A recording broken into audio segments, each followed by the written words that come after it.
What's going on, GA scumbags? You got your boys Eli and Noah here coming off a bye week, following up on an exciting win against the boys downtown, the boys that we hate, NC State Wolfpack. Duke pulling out a big time win, 29 to 19. Noah wasn't able to make it, Tyler wasn't able to make it, but I was there and it was amazing. Noah, I want to get your thoughts on the game so far, like what your thoughts were watching from home. First all, just thank you, Duke football, because we didn't have to delete like our entire motion. Thank You you, know what I God. mean? Yeah. This one game really depicted how the rest of our season online would go. We've had no more bookmarkable tweets than we've had against NC State. And that's not just us three. Tyler's on his way, guys, by the way, basketball game tonight. He'll be in here shortly throughout the pod. But man, nobody's talked more shit than about 15 to 20 Duke fans that are in our group chat.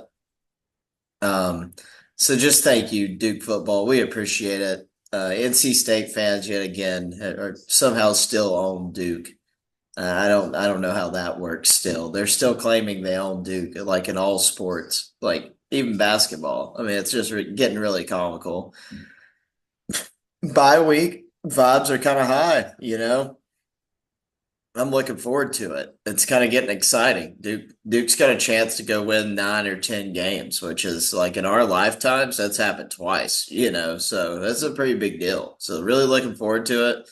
The state game though, like that was kind of what gave us the hope. You know what I mean? We kind of just put belt to ass, and that was like we needed to put belt to ass. So it was very encouraging to see.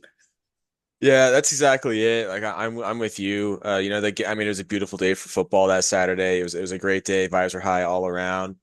I think the tone was set early when Duke came out swinging on defense and got that safety on State's first offensive drive. I think from that point on, I knew that it was probably going to be Duke's game all day long, and it pretty much was. I mean, I don't think State had a lead at any point. No, they Um, tied it. That was it. Yeah, they got up to a tie at one point. That was about it. It was pretty much Duke's game all day. State did have some momentum, in that second quarter going into the half, but Duke was able to hold on and keep the game in check. I mean, what can you say? Malik Murphy is looking better and better every week. Boy had a Ball rushing player. touchdown. Yeah, I mean, he's the officially a dual threat quarterback. the haters are so mad right Yeah, now. they're in absolute shambles, dude. I mean, we've seen the goalposts move time and time again this season, and we've seen it ever since then. I believe their argument now is his completion rating. Now that they can't argue that he can't run the ball, I believe the haters inside and outside the Duke fan base are harping on his completion rating now. We Once he brought bring, up everybody's bringing up now, like all the supporters were now bringing up that he's sixth in passing touchdowns in the nation, and out of all quarterbacks that have thrown 300 or more passes, he's sixth in completion percentage. And they're like, but his QBR sucks. But yeah, his it is, but his QBR, yeah, but his it's QBR. college football. There's no good QBRs. Like Shadur Sanders got like a 70 something. You know what I mean? Like there's no great QBRs in college football. This ain't the Tebow era. Yeah, It's a little different. if only he had three TDs and three picks like our glorious king Riley Leonard last season, maybe then they'd be satisfied. Instead, all he has is a measly 22-8. Oh He well. has he has more touchdowns in this season than Riley Leonard had in his career at Duke. And we still And have three like games left. Yeah, man. Like, and I understand they're like, well, put his rushing yards in there. It's like, and rushing touchdowns. It's like it's still not as many. But Yeah. the arguments are just invalid at this point, and that's okay. It's okay to be wrong sometimes. Like we get it. Riley fucked your wife. You love him to death. It's just I'm getting sick of it, man. Just Like, looks like a quarterback. he just looks like a QB, Oh, he comes from a good family. Like, dude, like, Jesus Christ, who cares about his mom and dad? I want to see who wins football games. No offense, but like with Riley Leonard, we're losing a few more games this year, in my opinion. There's a couple of those overtime wins, like the Northwestern game. Riley doesn't go out there and throw those passing touchdowns in back-to-back overtimes. You know what I mean? Like it wouldn't have happened. Well, we were talking about the state game, but it's my fault. It kind of devolved into like little Riley Leonard segment. Fuck you, Uh, Riley Leonard. Notre Dame, no, and this is what pisses me off. Well, let's rant a little bit. It's fine. It's a pod. Who gives a shit? Notre Dame's going to make the playoff because they're not going to play in a conference championship game. They're going to beat Army this weekend, which pisses me off so much. Army, I hope to God Army wins, but the NCAA just won't let it happen. Then they'll go piss all over USC and they'll be 11-1. They're going to go in there and they're going to fucking play Georgia and they're going to lose 42-6. And it's going to be another wasted spot like it is every year with Notre Dame. Like it's no different this year than it was with Sam Hartman, with Everett Goldson, with fucking little that one little fucking Ian Book guy. Like it's the same shit every year. I'm tired of Notre Dame getting all this. Like it makes no sense to me. yeah, just sack up and join a conference already. Yeah, fucking losers. Well, so we talked about Murphy's performance, for getting to numbers, Malik was 22 of 31, which I think was like a 71 something completion rating, which is A plus. Yeah, he was Two ripping passing it. two passing TDs, no interceptions, and a rushing TD. I mean, Haters that's gonna like hate that. that's like a Riley Leonard career best passing line plus plus a rushing TD. I mean, that's like a Riley Leonard career game right there. No, dude, don't you know that you would rather have somebody that goes 9 for 17 for 113 yards with two rushing touchdowns on the day? And two picks. Yeah, isn't, don't you know?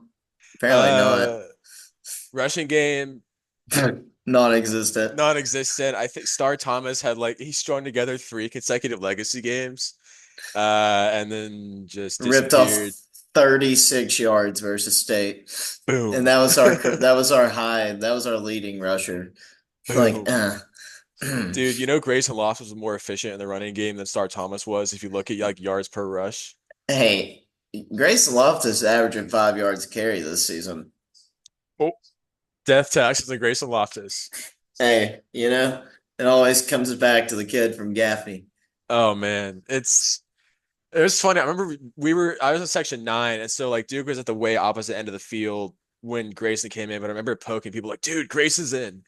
And he gets the ball and just like dives, takes 2 steps and dives forward for 5 yards. I was pretty sick. And then that was the only time we saw him all game. But yeah, no, it's cool to see Grayson in. It's cool to see Malik have easily one of his best games here at Duke this year. Again, rushing game was pretty non-existent. I mean, Quishon Brown had one rush for 1 yard on that trick play. Grayson had that one rush for 5 yards. Star Thomas 17 for 36 yards.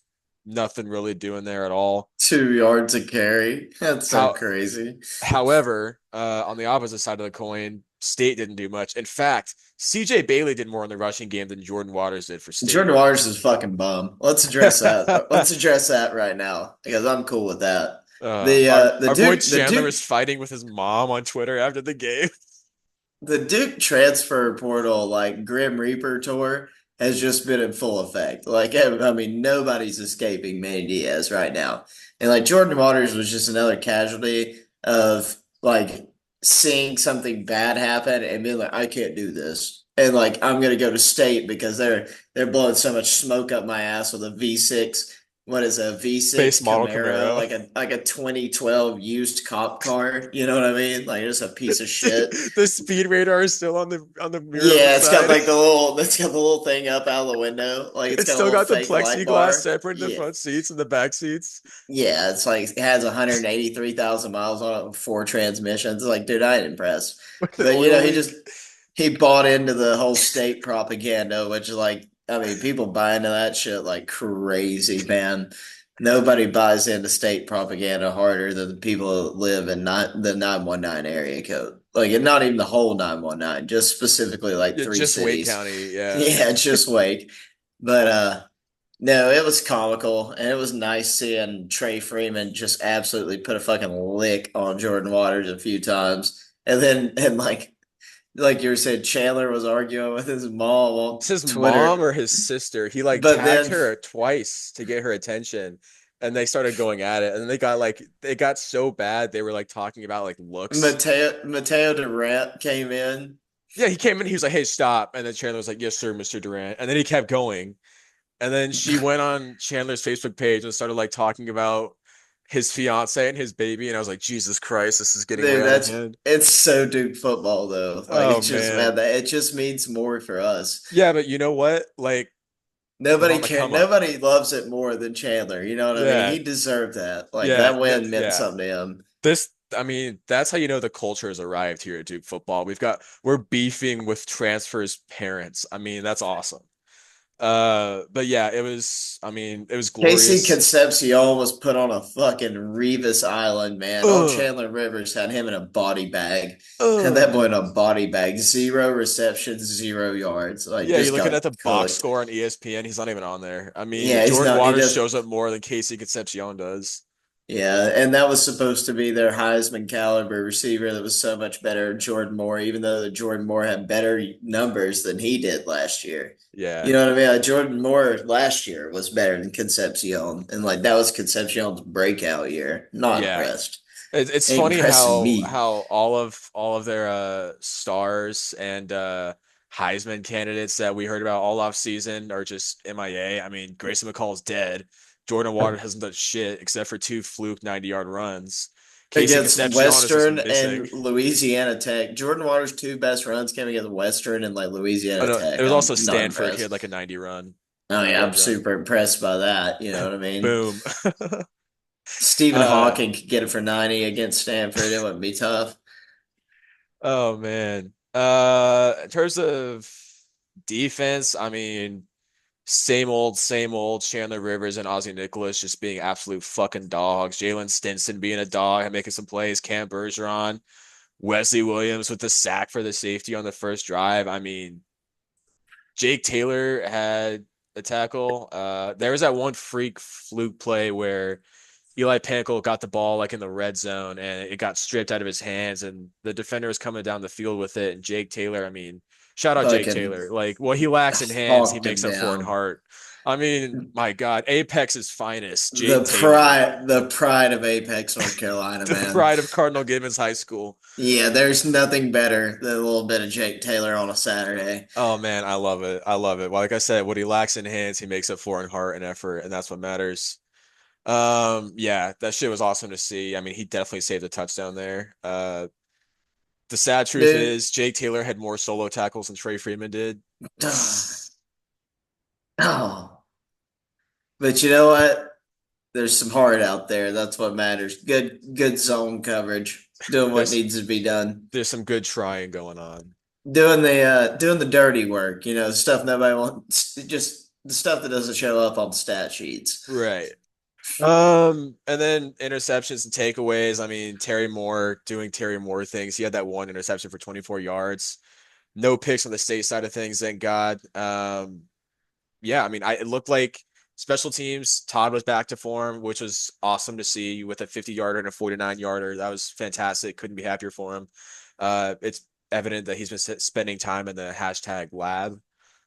It also looks like What Cade Reynoldsson has also been back in the hashtag lab after a few back stinker weeks. the special teams unit definitely has tuned into the pod and Krim's post on the FQACC thing when they said leading field goal kickers. He said, "I know who's not up there, and it's just a Todd Polito flick." I'm like, "Oh my god, Yeah, those boys took that personally." Krim has had a few like Hall of Fame secondhand embarrassment moments on Twitter over the last few months, but they're hilarious. Um, but yeah, no, glad to see the special teams has been in the lab for sure. Because both Todd and Cade had some kind of stinker weeks consecutively, like in the middle of the season. They just kind of went AWOL. Glad to see them back to form. Hopefully they can keep it up and finish out strong. But yeah, I mean that kind of does it for the state game recap. I mean, like we said in the very beginning, Noah, like just fell to my knees and thank God on Section 9 that I wasn't going to have to, go into hiding and delete tweets and delete my Be a account. Facebook group user forever. Yeah, be banished to relegated to Facebook for eternity. What's that other like fake Twitter thing? Do you know what I'm Oh, talking Blue about? Sky or Blue something. Sky, Yeah, I'm yeah, we're taking my gonna talents to Blue Sky. the decision. Yeah, respect my decision. Hashtag God's Oh, plan. Hashtag all glory to God. Hashtag God's plan. Yeah. Hashtag not about money. But yeah, awesome game. Always good to beat up a little brother for sure. I expect the same next year as well.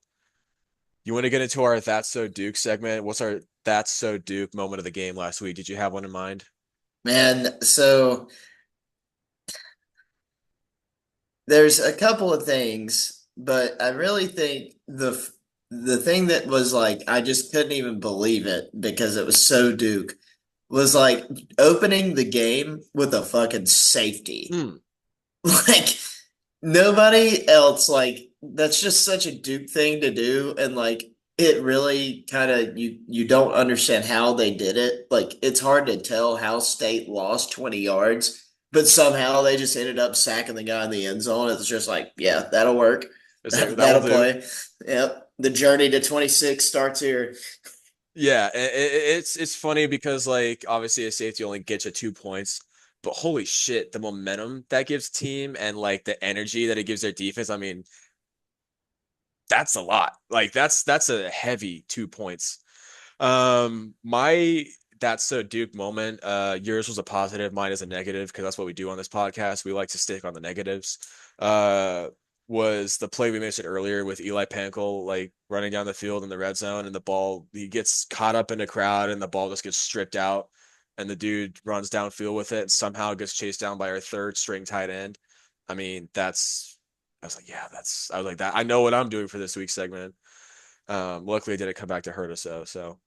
Jake Taylor's gonna be like such a like legend at the end of this stint of 4 years. He's just gonna just be a fucking dog. I'm ready to get the A jersey. the pride of Apex, yeah, man. He's got something about him. I'm a huge Jake Taylor guy now. Yeah, it's gonna be one of Just those. get, Go ahead.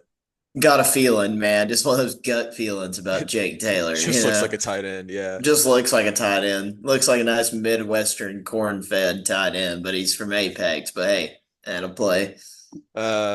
Yeah. It's like the meme where it's like, "Thank you for saving my life," and then it's like, "I'm literally just a blank." It's like, I'm "Thanks for literally saving my just life." Jake Taylor. I'm literally just a Jake Taylor NIL jersey.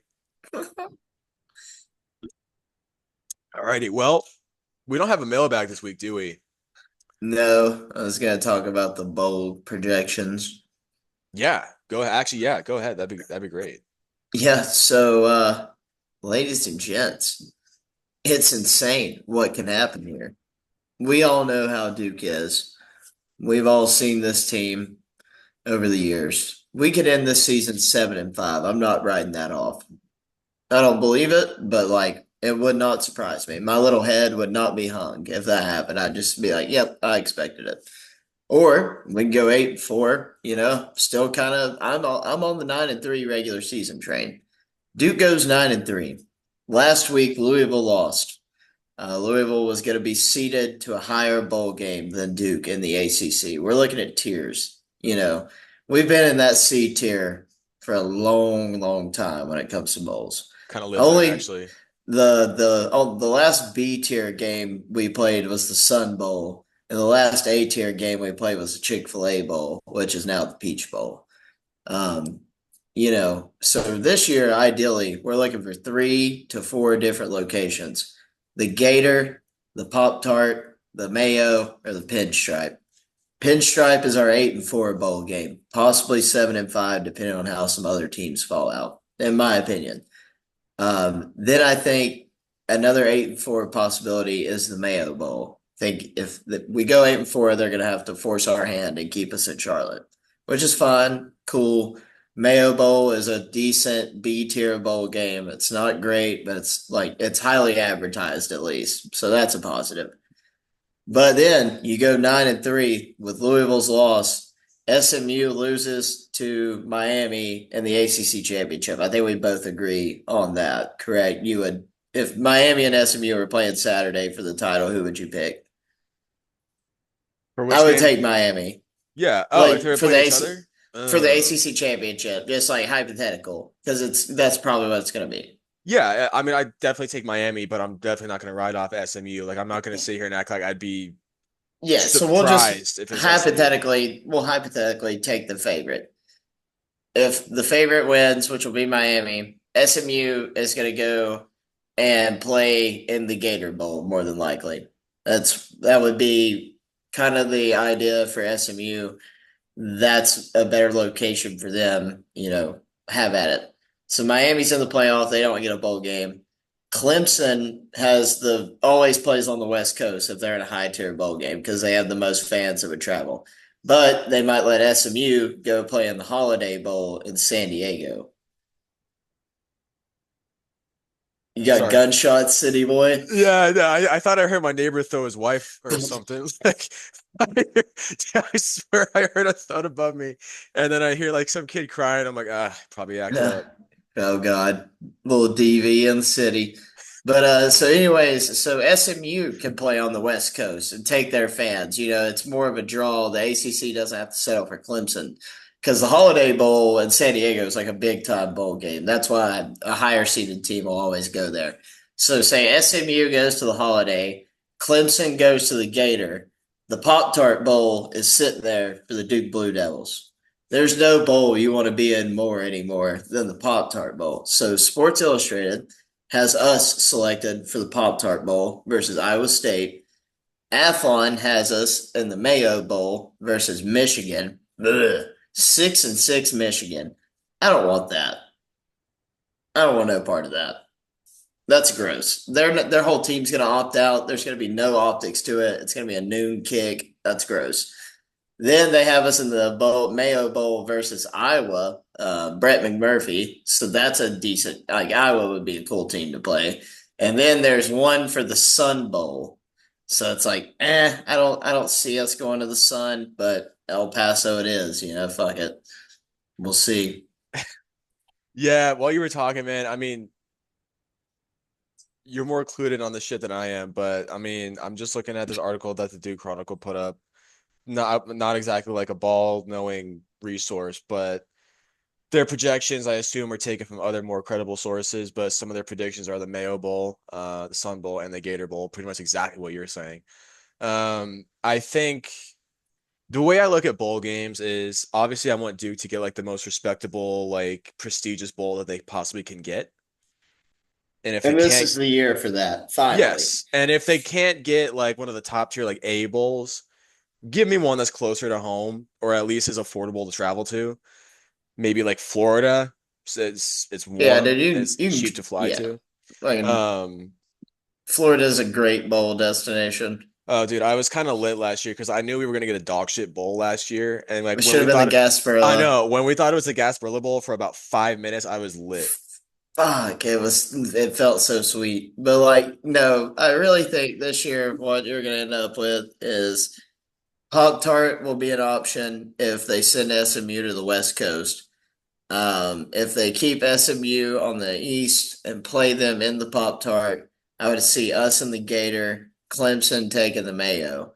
Or that could be reversed, 50-50 shot either way. And then the Sun Bowl, I think that's like an 8-4 option if we wouldn't get the pinstripe, but I don't see that happening either. So, I got shut up news bowl for you. season. Get ready to learn Cal in the Sun Bowl. It's Oh, happening. yeah, just feels right. It's so wrong. It's so right at the same time. Hmm. Well, there's the bowl projections. We can now dive in a little bit to Virginia Tech, the opponent coming up. When was the last time they played at Wallace Wade Stadium? Was that 22? Yes.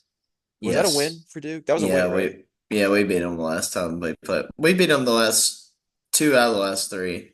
So I've never seen Duke play Virginia Tech at Wallace Wade, but you've seen both home and away games of those two. Correct. Talk about what their fans are like, Well, what your first experiences are ever like. first ever away experience was a great one for Duke fans. 2015 Thomas Mm, Sirk legacy game. quadruple Ble overtime. Whew. Absolutely blessed to have been able to go to that game. Um, Me, my grandmother, and one of my childhood best friends that I went to elementary school with. When we were in middle school, he moved to a place up in Virginia, Southwest Virginia. And his dad was a VT grad, and they had invited us up to go to the game with them and just hang out, see Virginia. So we took off up there. They're great people. Best Virginia Tech people I'll ever meet. We go to Lane Stadium. Was not the same vibe. Look, I was 15 years old, but I was expecting, kind of the people I was around in a tailgate scene with, and it was rowdy. It's a great place. The Inner Sandman, like tradition wise, it's awesome. But the fans are can be kind of ruthless. My grandmother had a beer poured on her after Duke won. That's tough. Um, well, no, I guess not poured. Maybe like thrown is probably the better word for it. Um, they're not the kindest people in the world. When they come to Wallace Wade, they're damn near even worse. I hear Um, I hear they're pretty disgusting. on the Wallace Wade. road, they're way worse because they literally just sit there like, we own you in your stadium. I'm like, dude, I don't care. Like, God, it brother, sounds like state. I've seen VMI beat Duke in Wallace Wade. You think I care that some other teams have like more fans than me? No, no, I don't. I don't care. Richmond beat Duke once in front of me. I'm immune to every kind of pain. I'm numb, pal. Yeah, you can't get to me anymore. Yeah, again, I mean, I was listening to Section 17 earlier, and they just had Thomas Sirk on their pod this week, which was pretty lit to listen to, actually.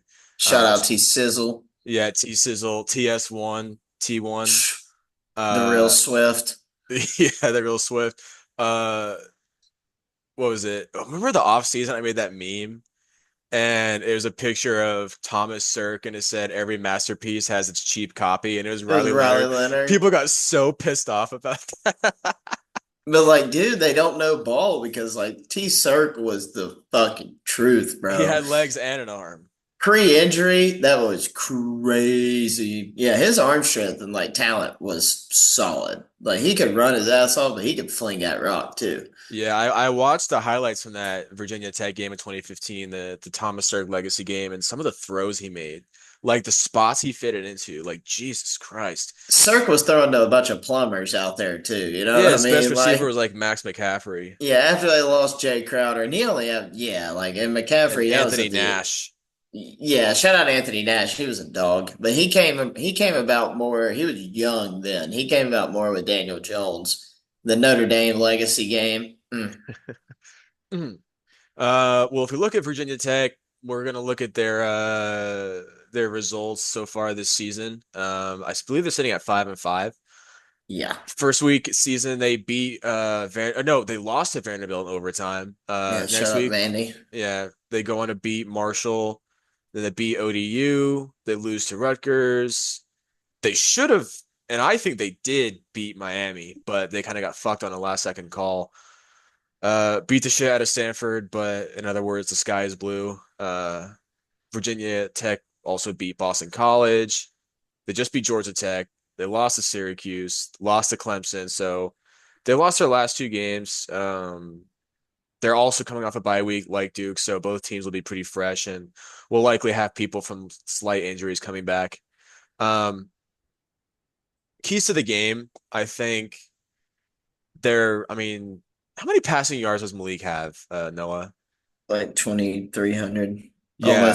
almost 1,000 more than Jones. Yeah, I was gonna say because Jones isn't really all that in the passing game. I mean, he's got an He's okay not. completion percentage. He ain't all that. Regardless, Yeah, I mean, 10 TDs, six interceptions. I mean, that's kind of like a Riley Leonard stat line.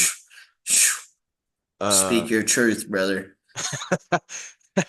their real threat is Basil Tootin, the running back. He's a dog, it looks like. I mean, 146 carries, 951 yards. He's averaging 6.5 yards a carry. Sounds like Jalay Duncan back in the day. Uh, Chile.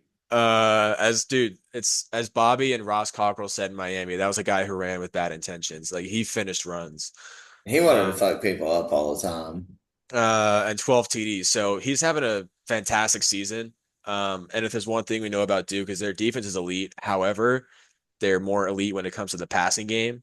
So they're going to have to really focus on taking away the run game this weekend. It'll probably be their biggest challenge yet, on par with Carolina and Amari and Hampton.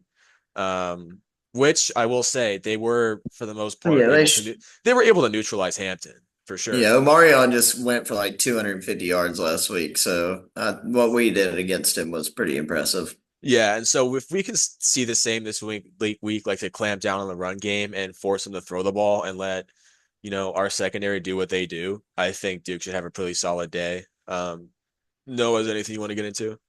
Yeah, I mean, Kyron Jones, 1,500 yards passing. I'm not impressed. They were, Doesn't they doesn't were, move me. that doesn't move my mountains. And, Virginia Tech fans were kind of like state fans for a few weeks in the preseason, like in the off season at least. There were a couple weeks on Twitter where, they were claiming Jones was like dark horse Heisman, we're a dark horse playoff contender. Even Pat McAfee was like, Virginia Tech's a wagon. And like, yet again, they're not. They're just not a wagon. They're not well coached. They don't have talent on the offensive line. Their offensive line is bad. Like they're the worst one we'll see all year. Um, and that's saying something because we've seen some bad ones. But we should absolutely eat them alive. If we could just put up 14 points in the first quarter quick and then just clock management the rest of the game, score two more times, like we're winning this football game. Go like Madden online trolling mode, just start running out the clock starting in the second quarter. No, yeah, just milk it. Yeah, just milk the clock. Yeah, I mean, I haven't watched a ton of Virginia Tech, but I think if there's a good word that describes them, it's inconsistent. I mean, right? Like, because they've hung with teams like Miami. They they've won some good games. They've lost some stinkers. So like, you really don't know where to put them at exactly. I think they're below where they expected to be in the beginning of the season. But I really don't know. I think that Duke definitely has a good chance at pulling one out this weekend. If I had to make an educated, actually an uneducated guess, I'd probably have Duke pulling it out. Mm. Well, let's talk about their defense first of all. What am I doing talking about score predictions? We haven't talked about their defense yet. Um, Doesn't move me either, to be honest. well, like let's take a look. So Oh yeah, for sure. It their just defense is doesn't get move my mountain. let's get into some numbers. Their defense is giving up 22.5 points a game, which ranks 30th nationally. Not bad. Uh, Giving up 364 yards a game is 55th nationally. I think their strongest suit is the opposing points per play, and that's .310. That's 27th nationally. And then their off opposing fourth down conversions is like 42% of the time. Um, Now I will say that it looks like their red zone defense is really good. They're ranked sixth in the country when it comes to giving up scores in the red zone. Their opponents are at 68%. Uh, Um, it looks like they have a better passing defense than they do a rushing defense. Um, I have 9 interceptions on the year. Yeah, eh. kind of mid pack. Yeah, I mean, like They've got Heisman hopeful and ESP bowls though. Don't forget. yeah, or as our buddy Crimroy 12 said, our third string defensive tackle from last season. Dude, Crim will just throw shit at anyone on Twitter. It is so he, funny. he only has 27 tackles this year. Is that not move you? Brother, it didn't move my mountains. As one That's of let's see. as one of our Ty as one of our friends burners on Twitter said recently, was it news people was McDonald's Dwayne that's Carter. That's tied for 11th on the team, and there's only 11 players on the field at a time. Oh, Oof, brutal. Oof. oof. Those 3 sacks, though, really getting after it in the backfield. Not. Oh man. Well, Uh, like let's see. I mean, yeah, I mean nothing on the defense really moves to me. I mean, they are ranked 11th in the country for sack percentage. They're at 9.15% sack. What? I don't get that stat. Um, 9% of the time they're getting a sack okay, or getting a hurry, I guess. that's what that is. I mean, all in all, I mean, like their defense isn't elite, it isn't terrible. I mean, like if it looks like their passing defense is better than their running defense, which sounds a lot like Duke, I think they both, yeah, I think their defense is similar to Duke's, with Duke's being better. Um, But yeah, I mean, for us, we're gonna have to shut down their run and make them pass. And I think it's the same story for them. Like they're gonna have to shut down our run and make our team pass, which is no biggie because our run game hasn't done shit the last few weeks. So we'll be all right. I Because can feel that's it. Grayson Loftus running back legacy game incoming. I've seen the script. we're gonna 150. run the wishbone formation with Grayson Loftus and Jaquez Moore as the running As backs. wing, yeah, they're going to be wing backs. Jake Taylor is going to be a fullback. They're going to have those two at wing backs. Just run the triple option. Let's go. Just run the veer all night long. There we go. Yeah, Bobby was talking about that. Because I mentioned to him because he was at that Alabama game in 2019 as well, and I asked him about that. He's like, "Yeah, fucking Cutcliffe came out like in the wishbone, and Saban was beside himself, like called a timeout because he was freaking out." It was the coolest shit I've ever seen in my life. It was the coolest thing Duke football ever did was come out in the wishbone. It was so football. It was just so football coded. It's like our buddy Garrett said, first quarter Duke can hang with anybody. Oh God, just best team, probably maybe the best team ever in the first quarter. Yeah, it might be. Nobody keeps games closer than Duke in the first quarter. You know what I mean? Pretty much. Um, well, I mean, if you had to give a score prediction, let's look at the money line actually. Let's get into this. See what Vegas has to say. Or do you know? Yeah, we're 2.5 point underdogs.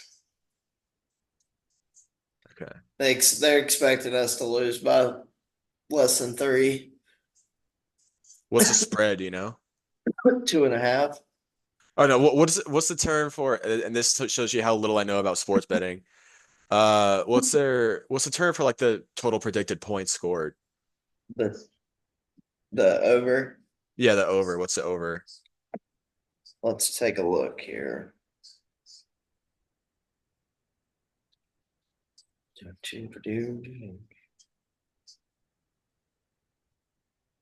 47.5. Ugh. Ooh.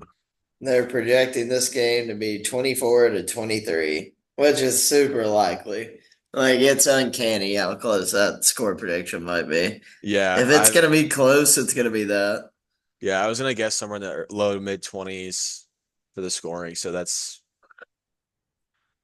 who knows? I mean, really, who knows? But hey, Duke is plus 140 on the money line, so free money for everybody. Just So, slam the rent and Christmas and everything on the Blue Devils. yeah, put your kids' college tuition on the Blue Devils this weekend. Put your kids on the Blue Devils. Fuck it.